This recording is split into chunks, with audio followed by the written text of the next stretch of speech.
Hello, everyone. Pete Pardo here from Sea of Tranquility. It's one of those episodes we just absolutely hate doing when some of our heroes pass away and leave the earth. Today, Bernard John Marsden, otherwise known as Bernie Marsden, the great guitar player, of course, many years in Whitesnake and all sorts of other groups and solo things, passed away late yesterday, August 24th, 2023, at the age of 72. Born May 7th, 1951, in Buckinghamshire, England. I guess that's how you say that. A sensational guitar player, singer too, and songwriter, producer, who, of course, made a name for himself, a big name for himself, as the co-lead guitar player in David Coverdale's Whitesnake band alongside Mickey Moody. But of course, Bernie also, played with Babe Ruth, right, on the Steel and Home album. Pace Ashton Lord, right? He did a stint in Wild Turkey. He did a stint in UFO. Lots of other bands. He had, post Whitesnake, Alaska, and Snakebite, and all sorts of other Whitesnake offshoot bands and things like that. But he'll mostly be known from his time in Whitesnake, which we'll get into in a minute. But I just want to say, this one hurts because I've never met or spoke to or interviewed Bernie, but I always wanted to. And he's one of those guys that no matter who you ask about who has had any contact with him, they have nothing but great things to say about the guy. And he is just, in more recent times, just so well respected as a true musician, guitar player, and general nice guy in the industry. And, forever will be tied to the sweet sound of a Gibson Les Paul played through either a Marshall or Fender amp. But he was always such an ambassador of Les Paul guitars, and always for me one of the most underrated players that ever appeared in Whitesnake. Whitesnake has had lots of guitar players over the years, but man, there's something about the sweet singing solos from Bernie Marsden on so many of those old classic songs. Right now I'm hearing Walking in the Shadow of the Blues in my head and thinking, man, what a tone, great choice of notes. And another one of those guys that could say so much in just a couple of notes, where other guys would try and say not much of anything in 100, right? So, the career goes in Whitesnake anyway. I showed you some of the other things, but, it goes all the way back to, Snakebite. And again, all those years alongside Mickey Moody in albums like Trouble and Love Hunter. You had these two really great guitar players who sounded completely different from each other. You had Mickey, who was more of kind of he played a lot of slide. Mickey Moody could have been like a southern rock guitar player. That was his kind of very rootsy, bluesy. He had that little country flavor as well. Whereas Mickey was the consummate blues and blues rock guy.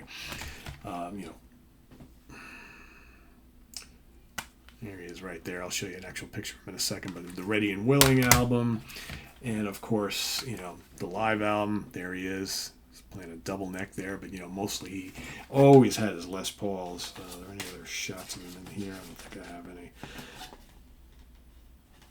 Also, really good singer, too. Excellent backing vocals. He did a couple of lead vocals on the early Whitesnake albums, but mostly just a really good, great backing vocalist.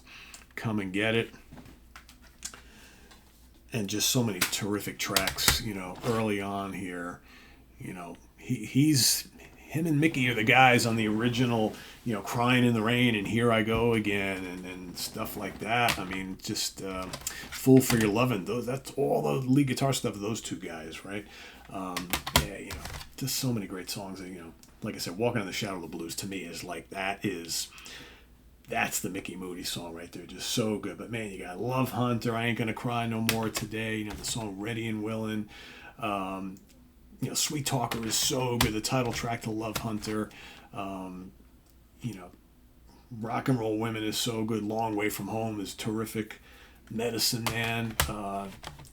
Just a really lyrical, melodic player. Never overplayed, and he was such a good fit for this era of the band. And I know, like a lot of my friends from the UK who grew up on this era of Whitesnake, as opposed to most of us here in the U.S. who was all slided in the '87 album. Those are the big albums for us, because this stuff was either wasn't released here, or you couldn't find it at all, and they barely ever toured here.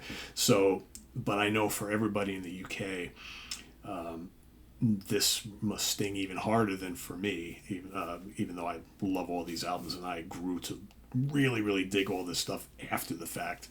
And I just, Bernie was just such a great musician and a part of lots of different bands. I mean, like I said, even if you go listen to like Stealin' Home or the Malice in Wonderland album by Pace Ashton Lord, those three guys got all the credit here, right? But there's a lot of really good guitar work from Bernie. There he is in the back.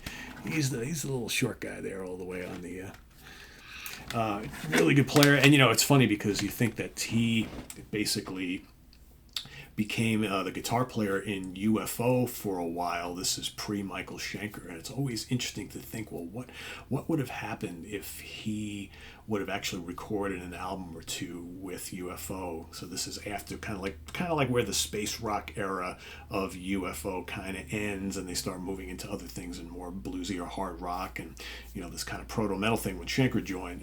How cool would it have been if Bernie had stayed with the band for a little bit and actually recorded an album with them, right? Same thing with various other bands. Wild Turkey, like I said, he also was in Wild Turkey briefly, did like lots of live dates, but never actually recorded a studio album with them. So, and there's so much other stuff. Just if you were to go through like his discography of he did stuff with Ian Pace, he did stuff with Cozy Powell, like I mentioned, the Snakebites band. He did some Guitar Speak stuff. He's on the Tilt album by Cozy Powell and Over the Top. Did some stuff with Matthew Fisher. What else? Like I said, a whole bunch of albums with Alaska. That was his band. The Moody Marsden band, and the Snakes and the Company of Snakes. M3. All sorts of stuff. And there's so many more that I'm not even mentioning. But yeah, tough loss. I remember I'm a big Joe Bonamassa fan, and I know he was like such a follower and fan and friend of Bernie Marsden, and I'm sure Joe is really feeling it today, as everybody else is. So yeah, Bernie Marsden passes away at the age of 72. Left us on August 24th, yesterday actually. So a big loss. Go out and listen to your Whitesnake albums and anything else you can get your hands on that Bernie Marsden was a part of, because they truly, truly tasteful, melodic guitar player who had so much to say and so much to give. And yeah, it's a tough one. Bernie, he's up there playing with the greats right now, that I know. And maybe him and John Lloyd are up there jamming as we speak, right? Who knows? Anyway, thanks for watching, everybody. Let us know your thoughts about the great Bernie Marsden down in the comments below, and we'll see you real soon here on the channel. Thanks for watching, everybody. Rest in peace to Bernie Marsden, one of the greats, leaves us at the age of 72. Thanks, everybody. Bye-bye.